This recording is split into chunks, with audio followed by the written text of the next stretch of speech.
Tama. Actually, national team, ang tingin ko is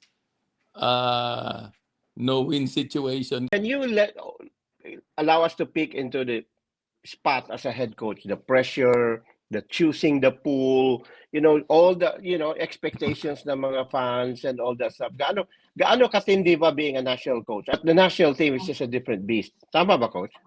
Tama. Actually, national team, ang tingin ko is no-win situation ka dyan eh. No? Para the pressure is always there, no? But at the same time,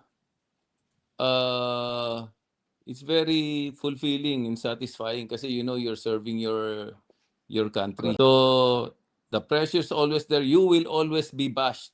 You cannot lose, no? If you lose, ano ka talaga, mababash ka talaga, no? Especially kung ang tatalo sa iyo is yung mga alam natin na Korea or Japan, no?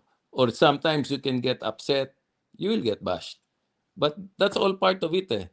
Pagka Yes. tinanggap mo yan, alam ni Coach Tim yan, pagka if you accept that job, kailangan Thick skin ka o hindi ka thick skin onion ka, skin.